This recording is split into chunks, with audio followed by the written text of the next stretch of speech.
The limited partner shares in the potential outsized returns of a well-planned and executed investment, but is a passive investor with no day-to-day operating requirements, whose liability is limited to the extent of their share of ownership.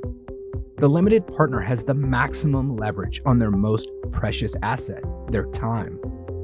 Now, they say you're the average of the people you surround yourself with.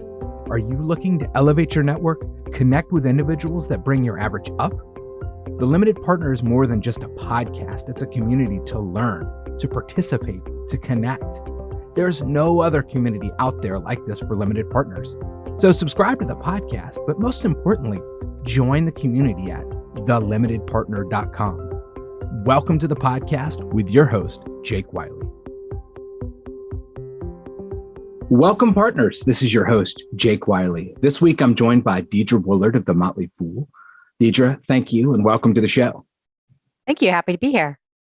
Well, awesome. You've got, looking over your background and a little bit of chatting before the show, you've got an interesting background as it relates to real estate and trends. I'd love for you to share a little bit with the audience about your journey and how you ended up doing what you're doing now and what you're working on right now. It's been sort of an interesting journey of gradually getting more and more intrigued by real estate. Started originally as part of AOL way back when, writing about real estate. That led me to working at Realtor.com and then working for a couple of the top residential brokerages in Los Angeles. And that eventually led me to real estate PR and then learning more about real estate finance and eventually became part of the Motley Fool a couple of years ago. Well, that's really interesting. You've seen a lot then. Yes. And I'm sure everybody's asking and trying to figure out what the trends are these days. But I guess what gets you most excited about writing about real estate and the trends that we're seeing? God, what doesn't? I mean, real estate connects to everything. So right now, there are so many interesting trends happening. I mean, you've got the whole metaverse thing and virtual real estate, which is just out there. And the amount of money that's being thrown at that is really strange. The biggest categories in real estate, which I'm sure you know right now, are industrial and multifamily. Just so much capital being put in both of those areas, partly because of COVID-related trends, sort of piggybacking on top of some of the long-term trends that were already in motion. Yeah, I mean, there is, I think you alluded to it a second ago, is that what makes sense, what's happening in the marketplace. So let's dive in, right? My audience is typically limited partners. They're looking to make investments into a limited partnership. Obviously, real estate is one of the avenues. It's actually my personal favorite. That's where I put all my investments. But let's talk about market trends. What are you seeing? One, let's start with what seems crazy, and then maybe we can dive into it a little bit deeper there. I would say that what seems crazy is the metaverse and what's happening with virtual real estate. I think what seems interesting is the prices for industrial real estate and the price per square foot.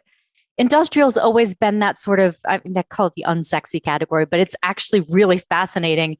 And the price per square foot is amazing. I'm sure your listeners talk about or watch cap rates and things like that. Cap rate we're seeing on the industrial side, so interesting. So, prices keep going up. Demand is out of control. The need for warehouse space is so big. And so starting to see more deals on that front, in addition to, of course, seeing a lot of multifamily, mixed use, all of that stuff. All of the big crowdfunding platforms are having a lot of deals related to mixed use and multifamily right now. From what I understand, you can correct me, you probably know better than I do, that office has always been a staple of real estate investing, especially at the institutional level. And then flash forward, here we are with COVID, all of a sudden, office is what do we do with it? Right? Mm-hmm. Are people moving, is the office dead? Is it coming back? Is it changing? And I think the jury's still out on that. I think it's coming back somewhat, but there's been a big shift into multifamily and then also industrial, which I think is what you kind of hit on. One, I think it's becoming a more interesting. Let's talk about industrial for a second. It's becoming more interesting because there is more demand. The supply chain, it's in our face. But two, it's also probably become a lot more interesting because all this money that used to go into the office space has kind of shifted down kind of the pipeline of where they're going to put their assets. And all of a sudden, industrial, which is just, there's not a lot of value add, right? It's a box, but what are you doing with it? So I guess What are your thoughts there? Well, I think it's just a box thing is changing, and that's really fascinating. You kind of look at industrial, look at what Amazon is doing, putting in robotics, smart warehouses, things like that. So that's a trend. Most warehouses right now are absolutely still just a big dumb box. That won't be where we're at in 10 years. So I think there is potential there. And I think that what you hit on there is the idea that as more money comes to industrial, there's more attention on the space, more thoughts about how to do it intelligently. One of the things that's interesting about industrial is it so much depends on where you have things, and having warehouses for that last mile distribution near highways, near airports, all of that. We're sort of in the midst of this massive shift in supply chain and switching from sort of like just in time to just in case, which means, making sure that there's enough of anything we need, because we've all learned that this system, this massive supply chain that we relied on for decades, when it stops, the whole world gets impacted. Yeah, maybe it would be helpful for you to kind of unpack this kind of last mile of what Amazon's doing, because I do think that's interesting. And that, how we did industrial, how we did warehousing, or like still do, but where you think that's going. Can you flesh that out a little bit? Sure. So one of the things that's happening with e-commerce is you've probably seen curbside pickup, buy in store or buy online, pick up in store, all of that stuff. So some of that is related to that last mile. You want to make sure that things are near people so that they can get them quickly. Amazon for years, with Prime and everything, they need to get things to people quickly. The expectation has become when you order something, you get it in 48 hours or a lot less. And so all of that means that things have to be relatively close to where you live, depending on where you live, so that they can get to you fast. So major cities have to have a lot of industrial close to where a lot of people live in order to deliver on that promise. Yeah, you bring up Amazon. Amazon kind of fascinates me because, obviously we shop and we've always used Prime delivery, but I guess more so now than ever. And, now I'm shopping and I can see, like I click on it. I don't live in, New York City where there's a major hub right down the street. I live in Charleston, South Carolina, but I can still get things today, right? Which clearly means that they have staged what I'm looking to buy in a warehouse somewhere nearby, right? It's not just some central location. And that's new, right? Like I feel like in the past year and a half, I've really seen that option become more available. It's not like you'll get it tomorrow or it's 2 days from now. You can get it today if you order it. Is that kind of what you're saying, is that they've moved all these boxes closer and then they're staging and they're thinking about what people want and putting it in places where they can get it? They're constantly building their network, and they're using a variety of sites they own and things they're building, as well as a lot of leases. They're taking up a ton of leasing space all around the country, partly because they do have to satisfy all those different hubs and make sure that things can get there quickly.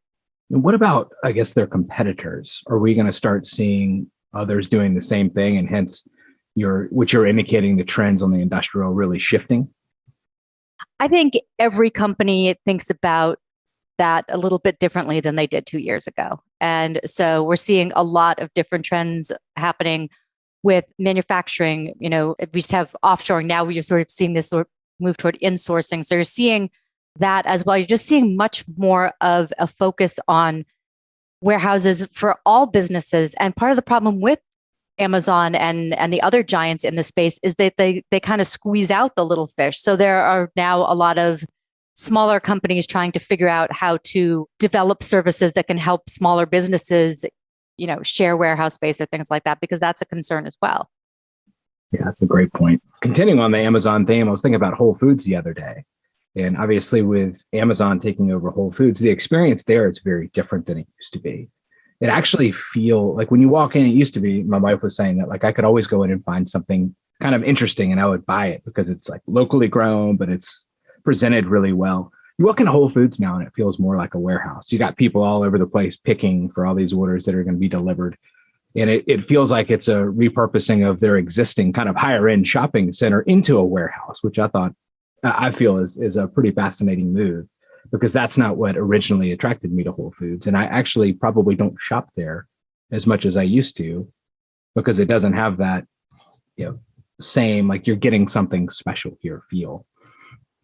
Well, when you think about retail, it's really interesting, right? Because it's absolutely the impact of pickers, of Instacart, and of the buy online, pick up in store. All of that means that the way a store functions is fundamentally different now because it has to serve people who are in there to shop, people who are in there to pick, internal people who are maybe satisfying those curbside pickup orders. So you've got a different, multiple types of consumers in there for different purposes. And so you have to reconfigure things differently. Do you put the things that people are most likely to be picking up toward the front? How do you configure your space? If you've got less foot traffic, do you start making some of the store warehouse space? Do you put less stuff on shelves and more stuff in the back where people can fulfill orders? All of that is sort of shifted in real time during the pandemic and continues to shift. I think it's really interesting. Let's go back to the metaverse comment. I know that we all are kind of seeing what Facebook is doing, but what does that mean? What does that mean to real estate? What does that mean to the market? I know it's not a Facebook thing, but what should we be thinking about when we think about the metaverse and what's coming? The interesting thing is that there is kind of this land grab happening in this metaverse platform called Decentraland. And so there were a couple of big real estate deals, virtual real estate deals in the millions over these pieces of real estate. And the idea is similar to, real life real estate in that they were buying plots of land on this sort of main shopping drag within the metaverse with the idea of then leasing it out to brands. So you've sort of got this retail shopping experience in the metaverse that's just starting to happen. So it's very, very speculative. It's not something I'm involved in, but it's something to kind of keep an eye on because there's money flowing toward it. The thing that I wonder about this is I'm old enough to remember when Second Life was a thing, back in the early aughts, and I don't know if this is going to take off. I mean, the thing that you have to wonder is it's not tied to physical land. So if that particular metaverse, people stop going there, it loses its value. Yeah, it's really hard to get your mind around, right? So I actually have been reading Neil Stephenson's Snow Crash, the book that kind of maybe sparked the whole concept of the metaverse, just to get a better, idea or perspective of what that means. But I think for my listeners, just to be clear, we're talking about buying real estate that doesn't actually exist. It's not real estate, but it's like imagine a shopping mall in a virtual reality world. And, people are now grabbing, quote unquote, metaverse real estate to be on the main drag, the main line closest. And, the point being is that if it takes off, then it's like, great, it's like buying .com names early in the, and, you can have some really good ones. And then now it's really hard to find them without them being complex or using different extensions. But same concept is that like you're in this metaverse and you're buying this space so that you can be front and center. But what happens if that's not the right metaverse? Right? What if it's somebody else's or whatever? People like this just doesn't make any sense. Like I think it's such an interesting concept, and it's really, if you're right and you invest in this, then you're a genius, right? If you're not, then it's just, well, okay. But such an interesting concept. I guess what should we be expecting? Like, is there going to be, how does a normal person even get involved in this? Well, it's all connected to cryptocurrency. With Decentraland, they use a currency called Mana, MANA, and so you kind of have to check it out in order to understand it. It's really interesting. I would say for people, there's no harm in looking. There's no harm in being mildly speculative. I would not put a lot of money toward this type of thing at all. One thing I think is fascinating: some of the luxury brokers, a couple of luxury real estate brokers, actually have started selling land in the metaverse. It's an interesting gimmick. It reminds me of maybe 5 years ago or so, people started listing properties and then saying like, oh, we'll accept a Bitcoin. And every time that happened, the press would write about it. And it would be, like this luxury house you can buy with Bitcoin. So I'm still thinking it's a little bit PR stunty at this point.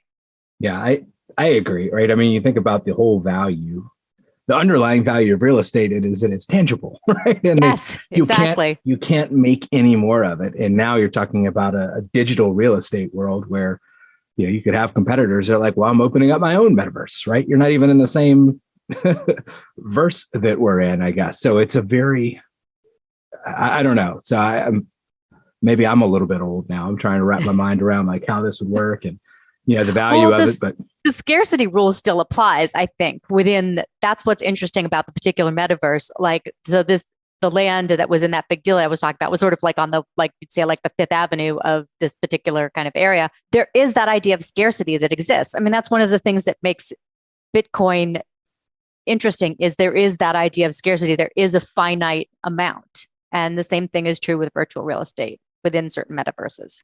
Right. And I guess then it goes to the point where it's like, well, there's Bitcoin. Yeah, there's a finite amount, which is what makes it attractive.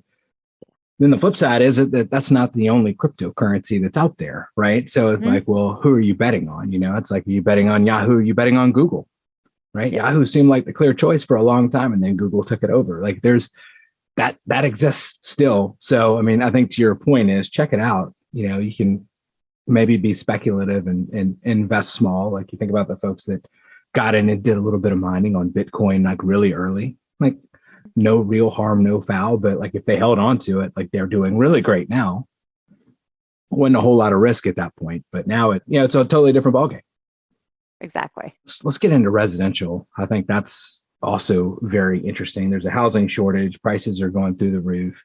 The market is as high as it's ever been. What should we be expecting there? I mean, I know the Fed is contemplating rate changes, so there's a lot going on. Yeah, and it's likely we're going to see some interest rate creep up, but the Fed is still very, very cautious about that.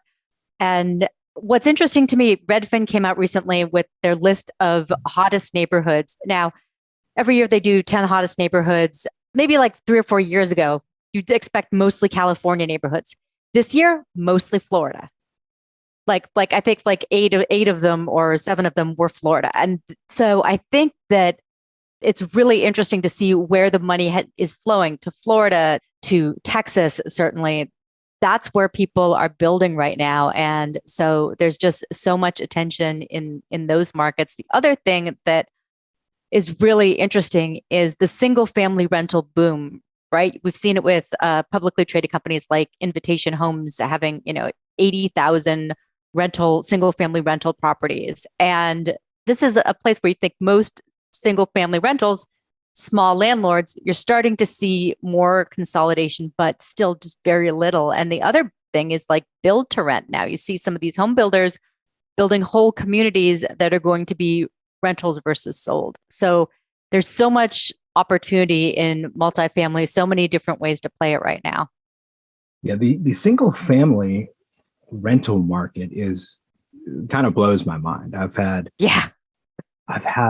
I'm actually literally selling my last single family rental. It's happening concurrent with us recording today. So this is really exciting, but I've had a bunch of them over the years. And over time, I've decided to just start selling them, especially in this most recent market where everything's very hot, because the economics, the cash flow, it's just very tight on a single family rental. Whereas like that's really a lot of the benefit of the multifamily is that you've got a lot of doors in a box.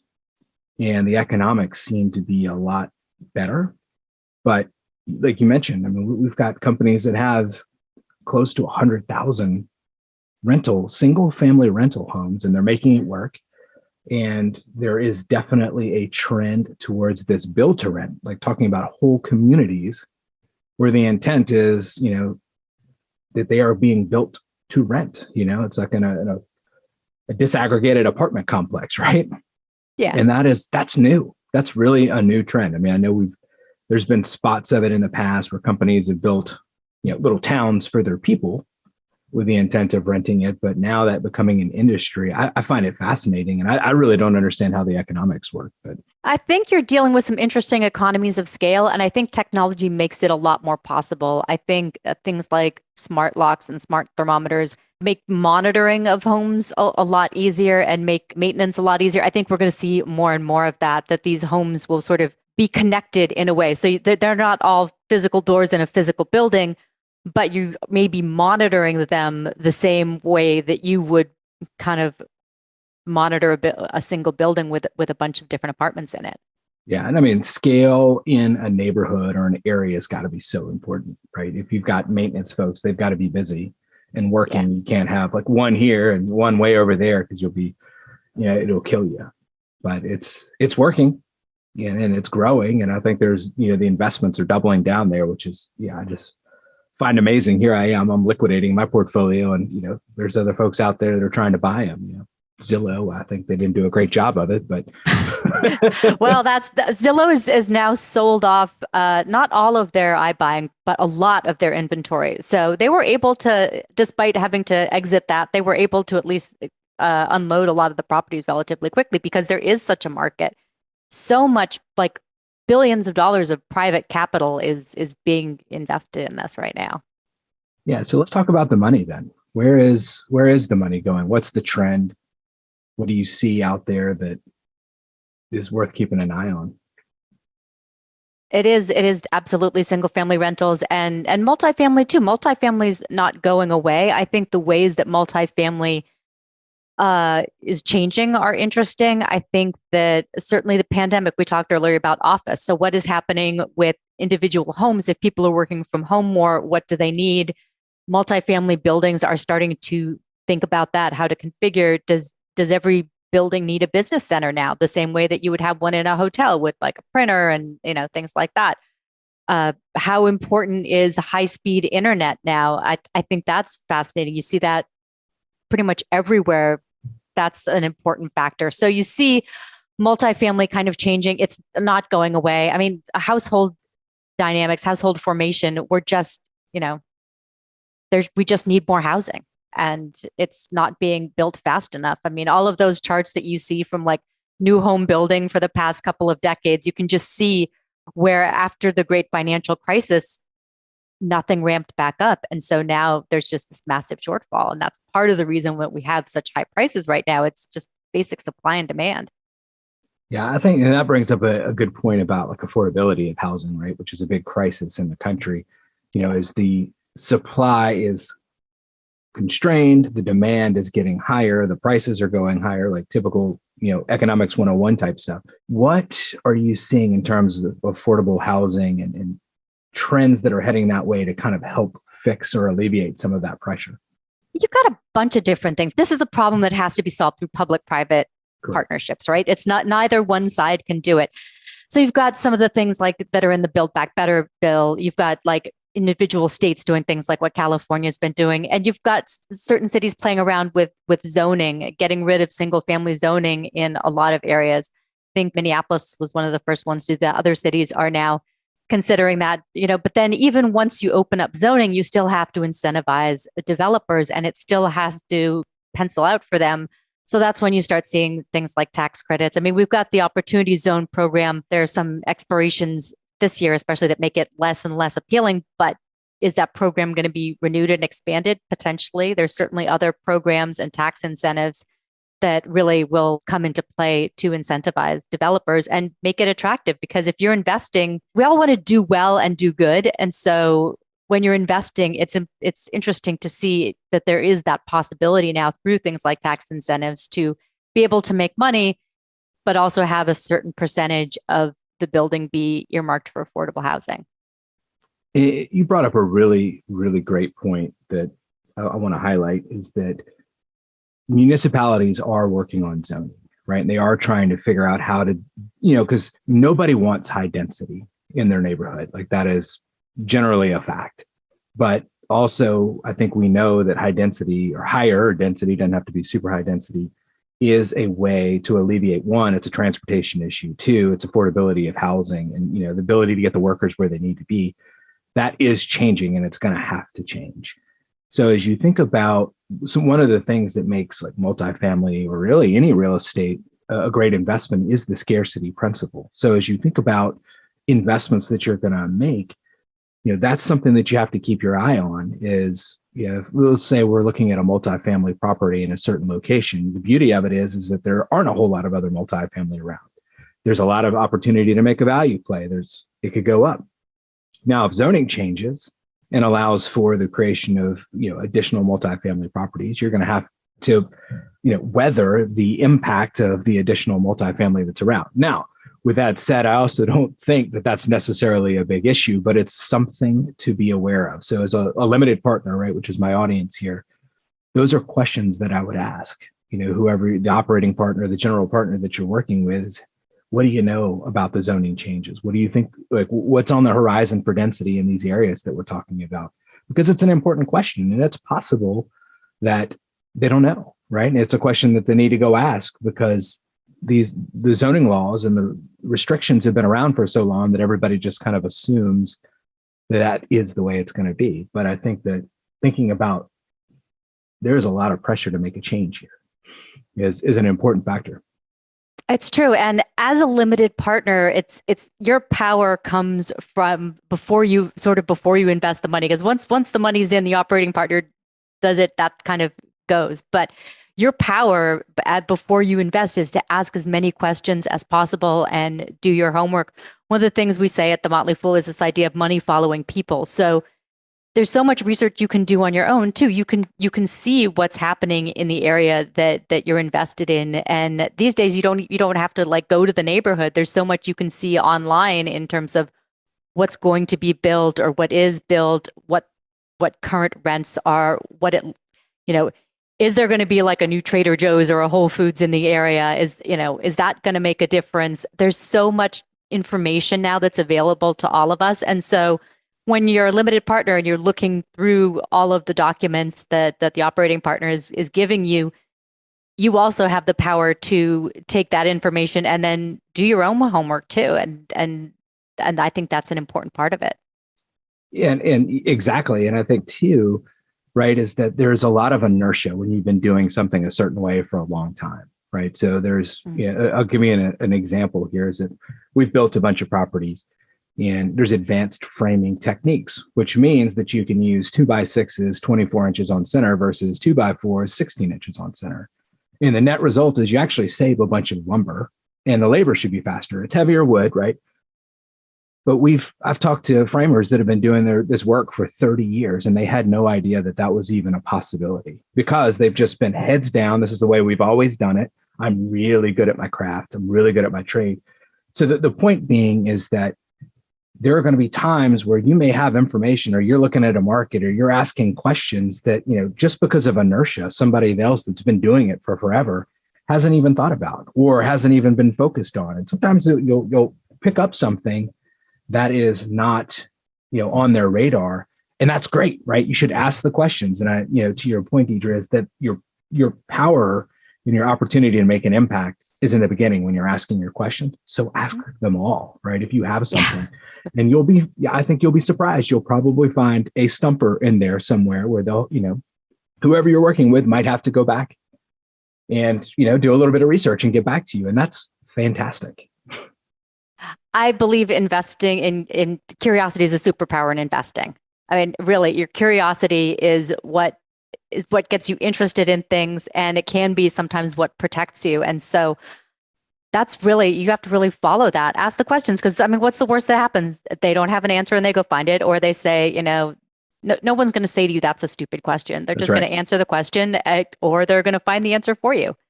And if someone does say that's a stupid question, that's probably a good sign that you don't want to invest with them, because you want someone who's going to take your question seriously, who's going to know the answers. And so it's kind of part of the vetting process too.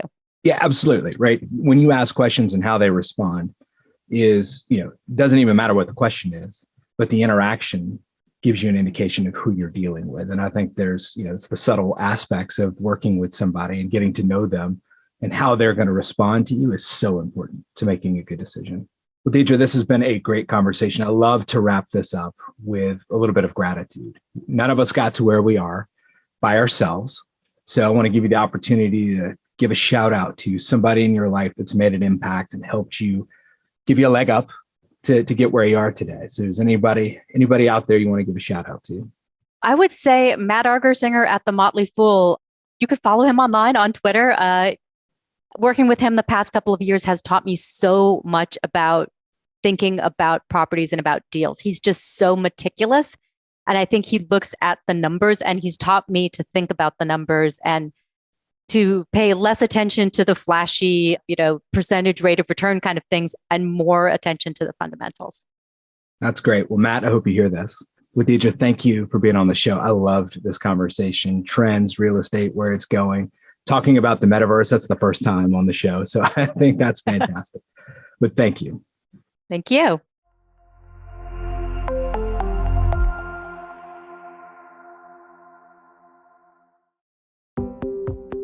I hope you've enjoyed this episode of the Limited Partner Podcast. Please subscribe and leave a review. If there's any reason you wouldn't leave us a 5-star review, please email me directly at jw@jakewiley.com. Your feedback is always appreciated. Now, the show is just the tip of the iceberg in terms of the limited partner community. It's a community where limited partners can come together, learn about what best in class looks like, opportunities, and most importantly, a place to connect. There is nothing out there like this. So head over to thelimitedpartner.com and sign up. We'll see you next time.